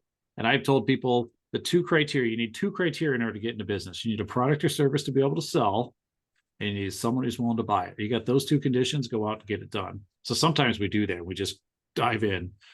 But if you're going to be sustainable in how you grow and develop, then it's got to be anchored back to something higher. And that's why we pushed on the goal. So let's stay with gain the first client. There's lots of objectives, by the way, we could put under being an expert, but gain a first client is a great one. So let me ask you the question. How are you going to get the first client? Or what are a couple of hows that you might go about getting a client? Well, I guess networking and posting on LinkedIn, both in content and through a blog. Okay. And when you say networking, well, I think that's actually two separate ones. I would, when you say networking, what do you describe more what you mean by networking? I guess what I've done so far is I've gone out and met people. I've joined like the Chamber of Commerce, and like the Madison area business consultants, like Great. am active in SHRM, the Society for Human Resource Management. I'm kind of going out and meeting people, Great. and learning more about what the pain points are in the area that I want to help in. Love it. Love it. So these are two great, and we want to leave some time for some other people, but these are amazing ways you're breaking this down to understand, right? In order to get a first client, people obviously have to be aware of you. So you're doing two different strategies in order to get aware. You've got the in-person, you're doing networking. And by the way, I'm just going to say this for everyone out there who's scared of networking or hates that word or feels like it's sleazy and selling. I'm proposing a new word for this. All we're doing is building relationships. Business is based on relationships. People buy from people. People don't buy from businesses. People buy from people, particularly in the small business space. You're buying from people. So go out and build relationships. So you're doing some of these in-person ones. So, and you've got a couple that you're a part of. There are probably other opportunities. And again, on the strategy, this is, I'll leave this one up to you for homework later. But if for you just say networking, you know the 15 places you need to show up when you say networking, then just say networking. If you don't, you really got to figure it out. One of the strategies may be generate a list of locations to network. Look at my calendar and block time to network. Like that just depends on your level of comfort with knowing how to do it. And then, yep, Kate's already hitting it. Like you're going to do X events, X time per week. You may put specific events that you definitely want to attend. There may be things in the DEI space, in the HR space, in talent space, the conferences or events coming up that you want to specifically put on there. Do you have any that come to mind as you look at, let's stick with the networking for a second, then we'll go down to the LinkedIn.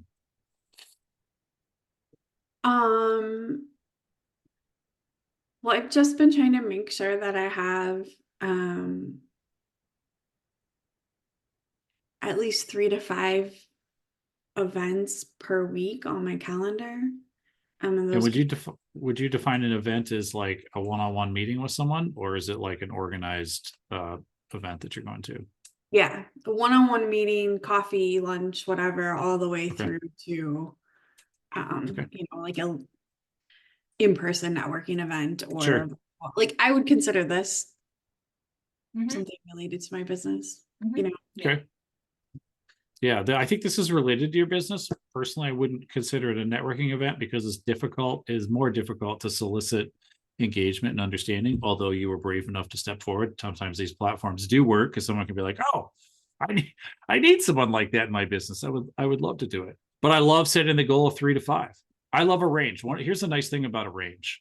It's got a larger pass-fail category. Again, psychology will tell us that in the studies, if you set like 3, I'm going to do just 3, or I'm going to do 5, we feel very much pass fail. And then we feel an unnecessary amount of defeat when we do 4 instead of 5. And you're like, that's pretty close. Seems pretty good, and so putting a range on it allows our brains the flexibility for life as it changes, and you don't feel as much pressure and sort of like failure negativity. So I love putting a range on things instead of like an absolute discrete number. So going down to the LinkedIn. Kate's already kind of put X number of posts per week. What's another strategy that you would put around, another tactic that you would put around your LinkedIn and or your blogs? I've heard that it's helpful to like post at the same time. So being disciplined and committed to posting like on a specific day and time for a blog. What are you going to post about?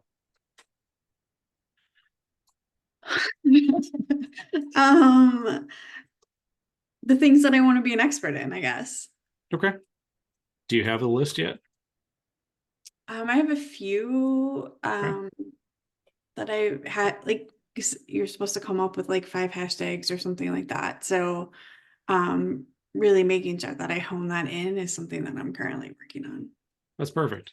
So for a lot of us, like, we know how often we want to post, we want to become a subject matter expert. That's in your goal.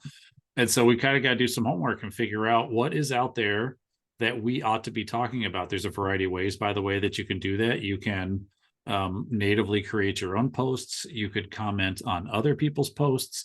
You could find articles that are elsewhere. Maybe it came out in, like, I don't know, American Neuroscience magazine, if that's even a magazine. But just say, hey, this just came out and I want to highlight a few, for those of you who didn't read it, here's a few key takeaways. I find that people actually love other people who are synthesizing works that maybe they didn't read or are too complicated or TLDR.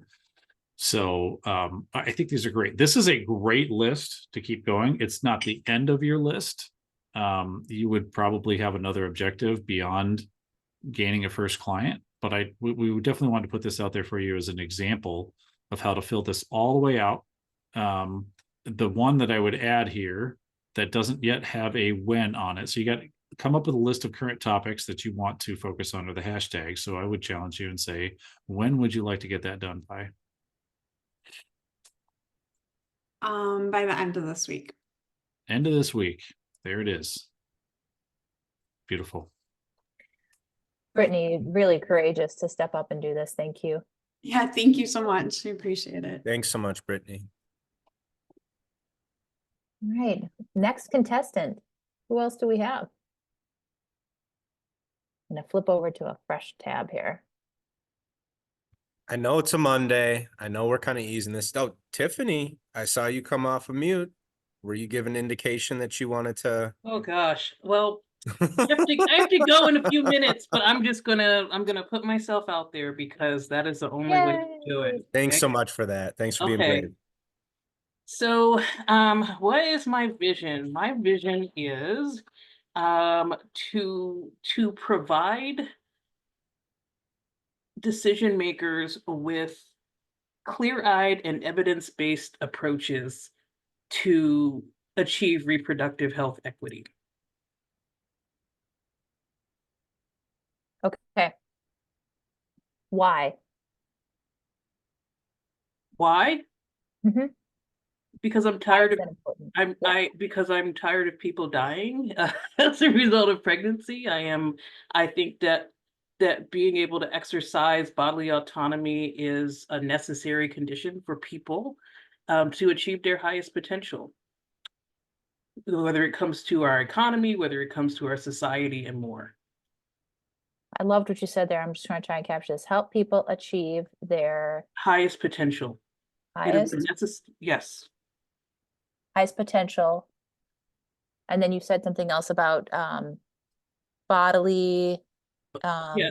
Yes, and part of that is bodily autonomy, being able to make choices about the kind of healthcare you receive, the way that you birth, all of those things, and even beyond sort of pregnancy.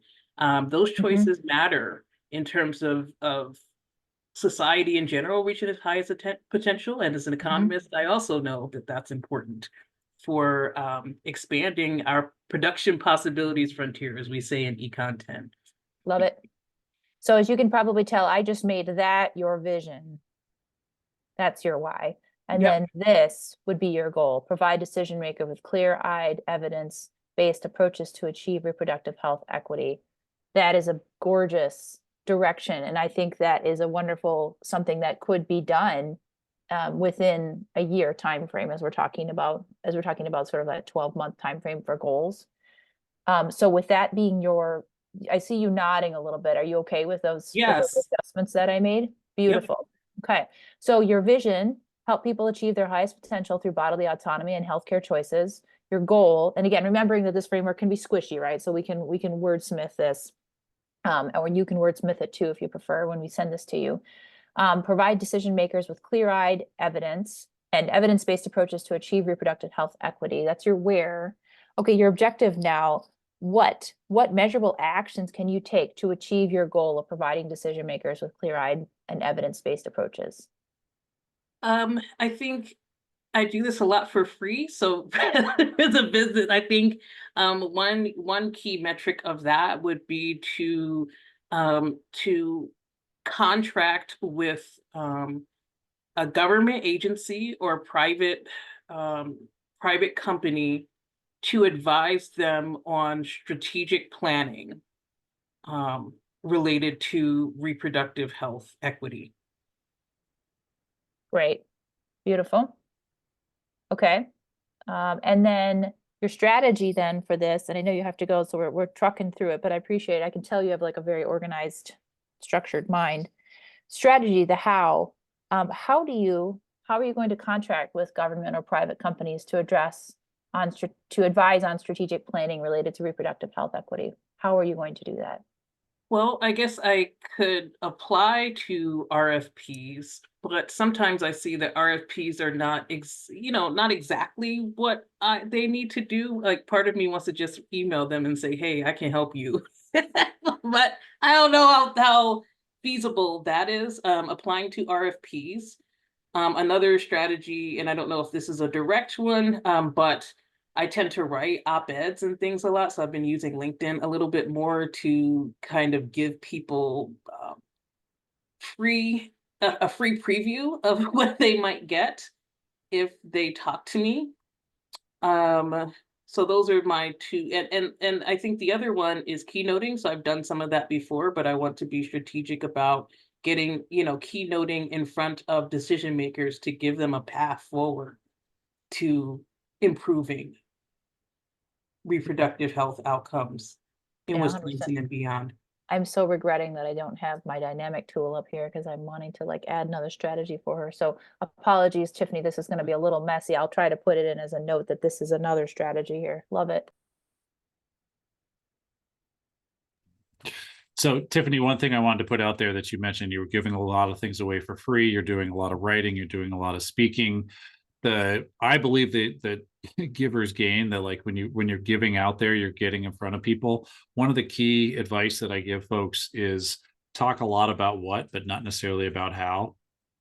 So when you lay out the items that need to be addressed or need to be thoughtfully understood, or information that maybe people didn't know, the value of hiring you usually in your business is that you have the how that you're actually going to get that done.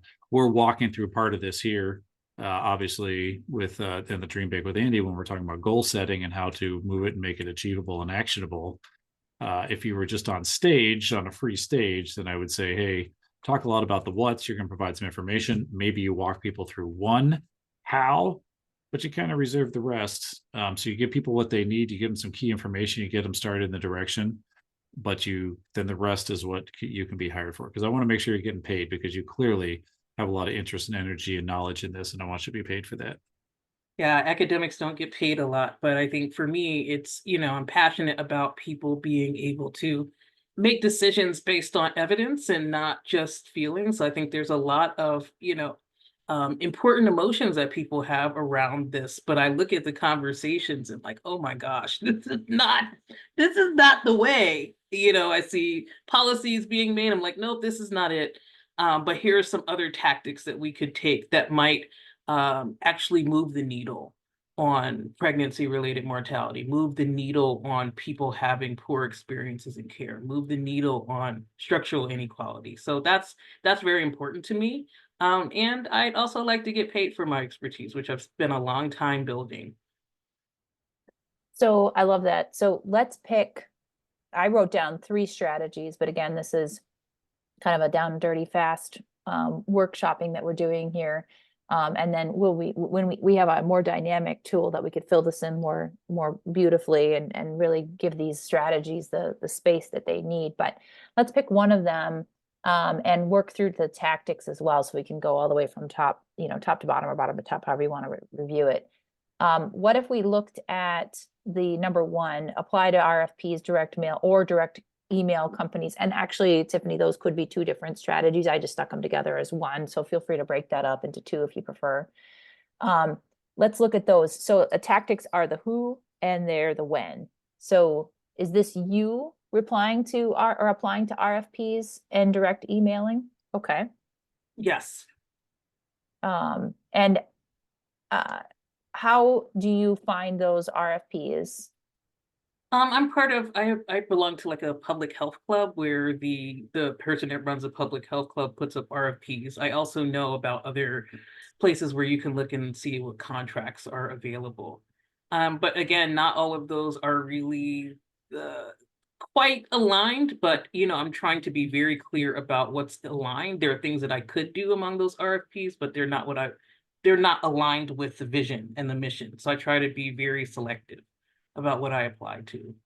Okay, so Tiffany applies to RFPs only as directly related to her vision, which we have up above, as posted on public health, da da da da da. And so that's the who, and then the when. Do you have a obviously RFPs have a timeline, right? There's a due date when you have to submit, obviously. Do they tend to all, what would you put in here as your when for to fill this in? Within a week of seeing them, or how would you propose? Yeah, within a week of seeing them, because they tend to have really short turnarounds. Okay. Within a week of I'll just say within a week of being posted of RFP. Okay. And then I know you have to run, but let's talk through quick that direct email company, because this one I think is really fascinating. I love what you're saying there. I think you're right on. How, the what are your what's and your, I'm assuming this is who, like we said before. It's Tiffany that's direct emailing companies. Where are you going to get the email addresses from, the connections to do that, to make sure you're getting to the right person?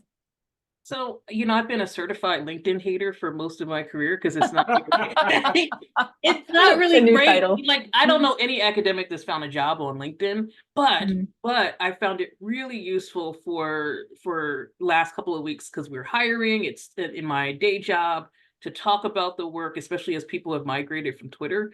It's been super useful. So I've been kind of figuring out which companies are kind of saying things and then saying, hey, it's kind of scary for me, but thinking about actually just applying there and just saying, hey, making maybe the actionable tactic is in the next couple of weeks, making a list of companies on LinkedIn that seem to have interest in this space and working on that. So. Whoops, what did I just do there? So I do have to run, but this has been super helpful. Thank you for this. It's sort of forced me to take some action, and hopefully I'll hear about what y'all are the surprise offer at the end, because I'm very interested. I'm glad you said take actions. That's a part of the surprise, hint, hint, but we'll go ahead and we'll email you the next steps after this to kind of keep this wonderful work with that Brent and Kate have been doing going. So thank you so much for your participation. Thank you, Tiffany. Well done.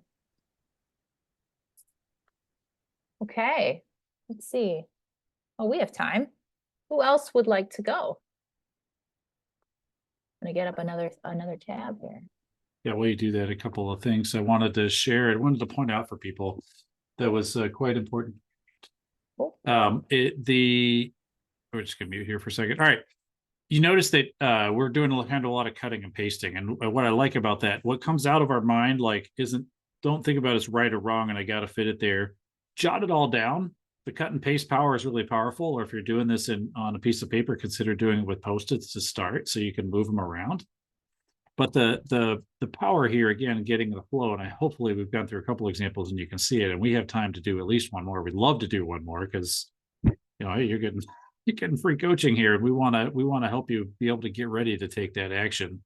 But just know there's kind of no wrong answers. We just want to align them so that you answer all the questions. Again, when you answer all 6 questions, you've got a solid opportunity to know who it's going to be done, when it's going to be done by, how am I going to do it, right? When, where, and why, and it just really becomes achievable for you. And that's our goal and our purpose here.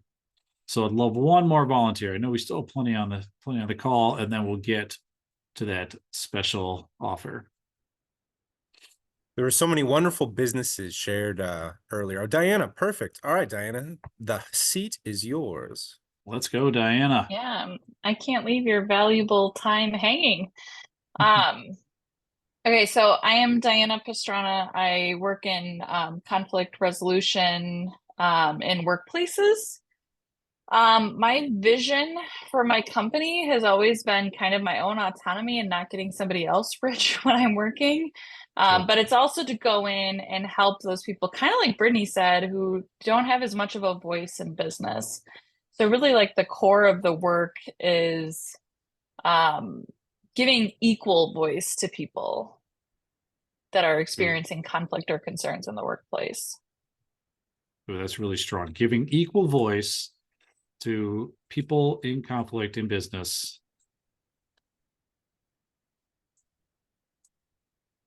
That is I love that for a vision. So what's a goal you have? Like, where do you want to be with this business a year from now? What does that look like?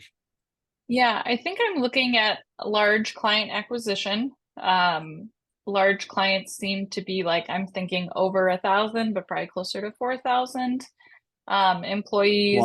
Why do you want to do that? Because the scale of impact is higher. You know, I can help more people with less hiring. And the more people you have, the more data you can produce on the conflict in the workplace, and the better you can inform the employer of systemic issues. Yeah. So I'm hearing on the goal here that you want the scale of your impact to be as broad as possible. Absolutely. Yeah. Which is important. And I think this is where you get, like, again, for those of you who are coming in looking for, like, every goal has to be a SMART goal, which is specific, measurable, action oriented, realistic, and time bound. We get to those in the end, but I don't like starting there because I feel like it limits where we want to be.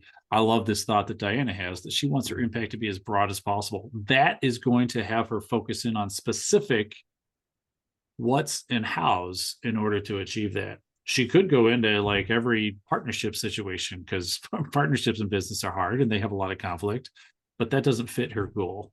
So I love that. So Diana, what actions are you going to take to get your impact as broadly as possible?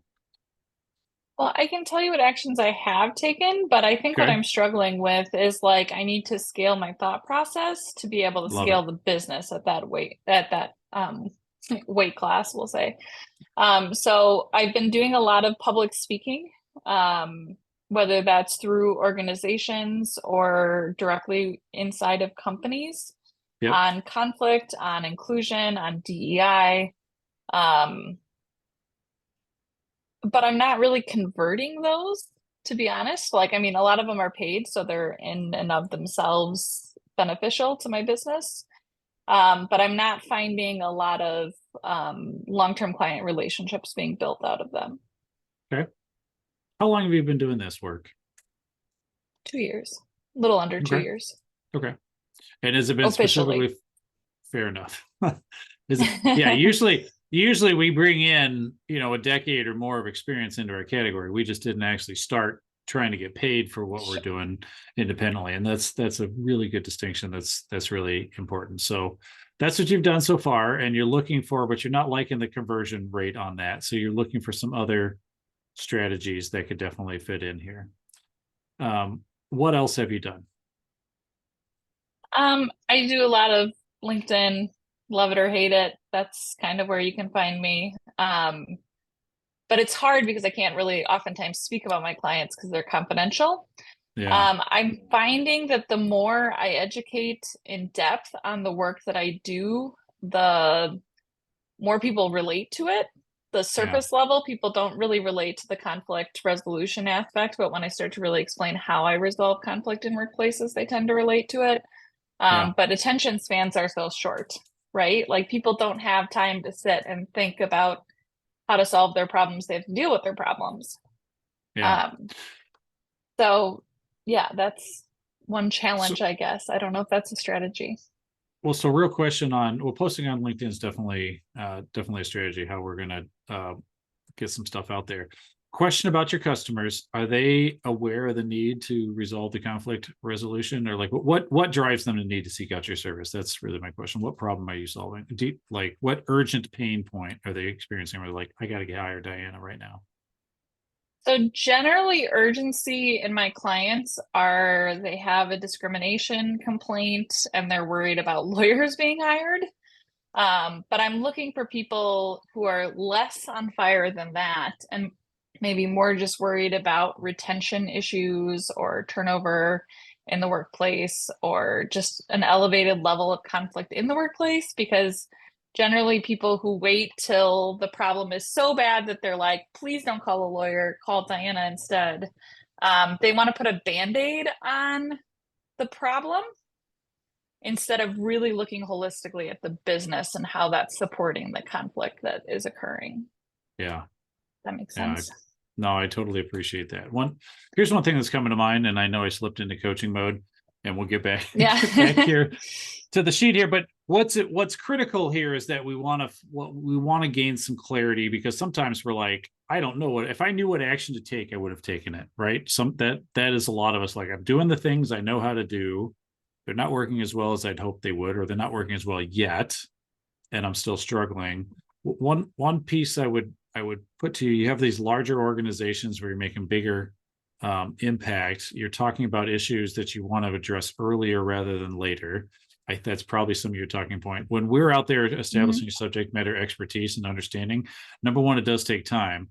But number two, if you're using LinkedIn, I would put down there as a potential strategy that you want to strategy. I'll figure out if it's strategy or tactics. This is what I'm going to say, and then we'll figure out what line it goes on. I would want you to be researching who are the influential figures that interact with those type of companies. So I'm wondering about board members. I'm wondering about executive VPs. I'm wondering for you, instead of just speaking, if you go about and you host invitation only events for fairly high level people in these type of organizations that are, lessons learned from 5 companies who waited until the very end to like deal with this, whatever the issue is, right? Because once the option is like, well, you could hire an attorney who will probably be happy to hire you and probably put you on contingency and take a portion of your winnings if we have a lawsuit, or you can hire Diana. That is way too late for a variety of reasons. And what you want to do probably is back these companies up and say, look, all of these were by and large probably preventable, or at least could have been intervened way earlier. And let's talk about what those solutions look like. And by the way, I happen to offer a lot of those solutions, or all of those solutions, to be able to work there. Those are just a couple of ideas. It's getting in front. When we talked about networking, continue to get in front of the right audience. And I think what I hear you saying is you have some education to do for the right people. And so maybe consider some invitation only events that might give you traction in the right areas with the right people. Absolutely. Yeah. And I think the other strategy I have been thinking about is more video versus text, because I think you can keep people's attention spans a little longer. And then kind of thinking about how I'm targeting those videos and the messages in those videos to those people that you just mentioned is something that I'm, maybe like not trying to appeal to the math population of LinkedIn and get the likes and the but like, how do I zero in more on those organizations? And the video, are you thinking video to post on LinkedIn or on your website, or both? Or all of the above? Okay. Yeah. All right, good. Yeah, when you go deeper with your clients or for your prospective clients on LinkedIn, what you tend to see, by the way, is fewer engagements and fewer views, but it actually goes to the people who need it more. It's not the like, oh, hey, Kate and I had lunch with Diana the other day, and everyone, all the friends, they're basically all your friends are just liking the post. Interesting, fun. Maybe you learned a little bit about what we do because we probably mentioned it in the post, but it's not deep. The deeper posts tend to be viewed by fewer people, but it's more of the people that you actually want them to be viewed with. And so a good balance, that's a nice balance. And video is absolutely a great way to engage those. So I love that. And I put it in as a tactic, Diana, just again, Mhm. because this framework's a little, it's on paper basically. So Yeah. I would line it up underneath your strategy of posting on LinkedIn with in-depth topics, but I think this could also be posting on LinkedIn, your blog, if you have an email newsletter, etc. Could be Yeah. could be your how here. But I Yeah. think this is really great. And then one thing we didn't have a chance to talk about it much here, because I know we're getting short on time. We want to make sure we leave time for folks to fill out the really important survey and for Andy to have his shining moment with the special offer. But I think with the conversion of speaking engagements to long-term contracts, I liked a lot of what Brent said there about when you're interacting, even when doing the workshops, you're talking about the what, but you're not talking about the how. I really loved this idea of the lessons learned and demonstrating the importance of intervening earlier. So if we end up working more on this, we might be wanting to focus in on that problem statement content to really help people get in touch with the explicit need that they have for Diana's services. So just want you to know, Very nice. I heard Thank that, but you. we just didn't have the time to go there. Absolutely. Okay. Yeah. All right, I'm going to stop sharing here because I think we are at that moment that we've all been waiting for, right, Andy? I think so. I think so. My turn to jump in here. Yeah. All right. Give me one moment here. Let me turn my camera on. Spotlight. There we go. Okay, cool. Well, thanks so much. Every time I listen to Brent Chap. Oh yeah. Survey time before we go ahead and I share this. So Brent, did you want to explain the survey a little bit, or should I go ahead and talk about kind of the next steps first? No, you talk about the next steps because Sure. I think they're integrated together. I just want to give people a chance to Yep. grab the survey and start playing with it while you are That's right. Yeah. wrapping up. Wonderful, wonderful. Okay, so as we wrap up today, we wanted to make sure that all of the learnings from today, you're able to extract them all. So a recording of this event will be emailed to you, as well as the workbook, as well as the survey links on there, as well, and a few other links as well. Be sure to read the follow-up email in its entirety, because there are some items that will tie into this next step, which is the Take Action Mastermind group that is starting in May. Let me go ahead and share my screen here. There we are. Wonderful. All right. So the mastermind group is led by Kate and Brent, and these collaborative bi-monthly accountability sessions will have you all ready to take action on your entrepreneurial goals, building on the lessons and findings from the VGOST framework that was conducted today.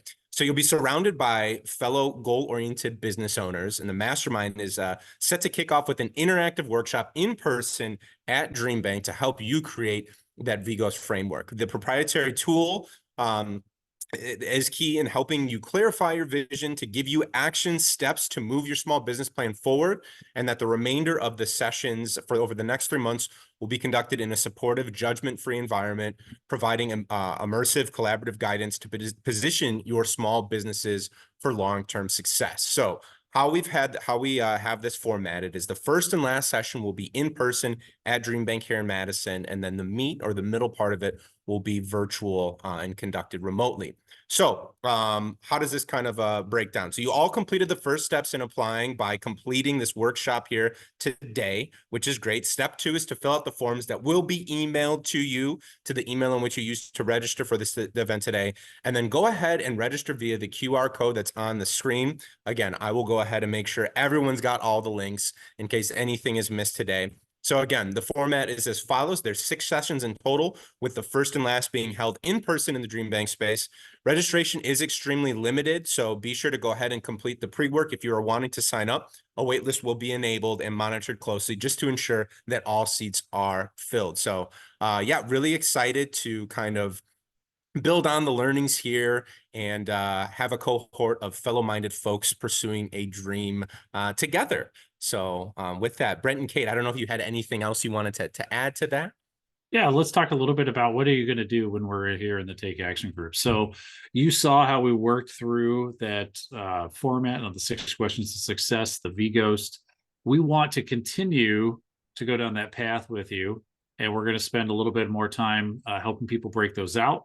There's a lot of accountability. So when we get to the when section and there's a date on there and someone said, hey, I'm going to get it done by the end of the week, there's going to be some follow-up, some accountability. There are times when there are challenges of like, Diana put a great one out there when she was like, hey, here's what I'm doing. I'm not sure what else.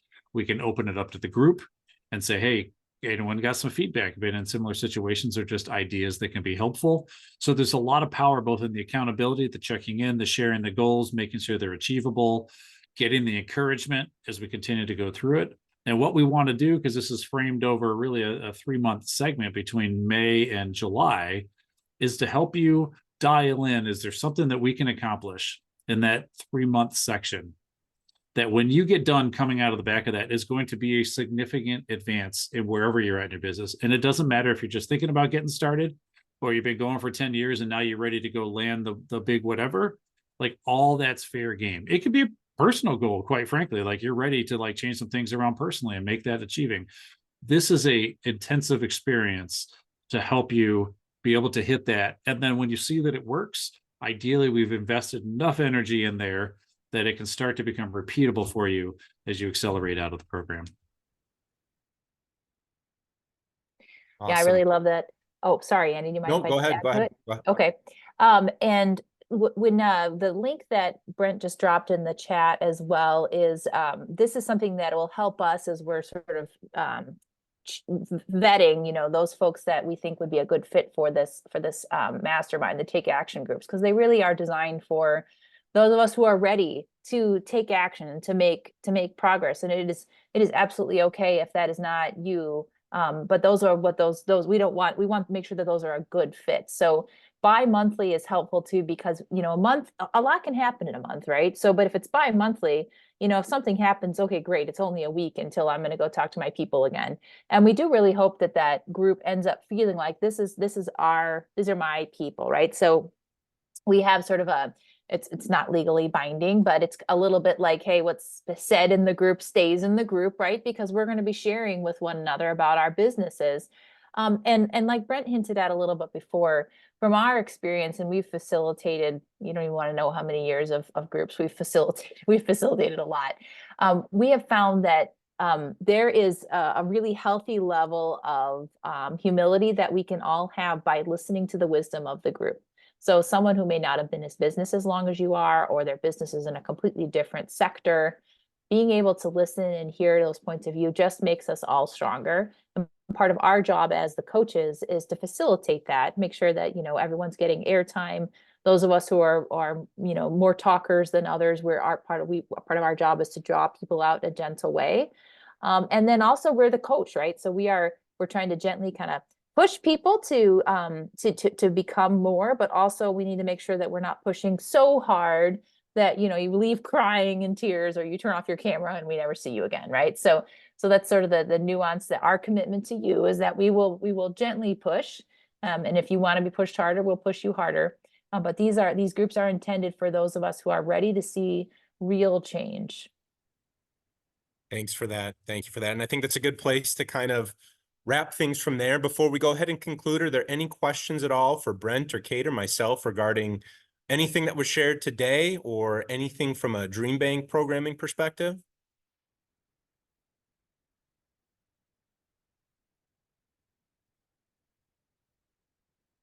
And thank you to all the people who volunteered and were vulnerable and hopped in front of everybody. I really enjoyed listening to the case studies and the work, and hopefully you all are able to kind of continue on those learnings into the Take Action group that is set to start in May. So we will fill out the survey to sign up. Great question. I know there's a lot of links that were shared today, a lot of things that were referenced. So we have a workbook, which was the link. We have a survey, which talks about the learnings from today, as well as the workbook. And then we have the event registration as well. So for the Take Action group starting in May. I'll be sure to clearly denote all of those in a follow-up email from this session today that clearly states what each of those links are and the significance of them, so that you all have them in a concise list and can reference them as needed. So let me just go ahead and see Wonderful. Okay, awesome. It looks like that's all the questions that have come in today. So again, to those of you who had tuned in, thanks so much for joining us. We look forward to continuing to learning along aside you all. You can learn more about our programming at DreamBank and content design with your dreams in mind at our website, which is aimfam.com/DreamBank. And on behalf of American Family Insurance and DreamBank, we look forward to hosting you all again. Until then, keep dreaming fearlessly. Take care. Thanks, everyone.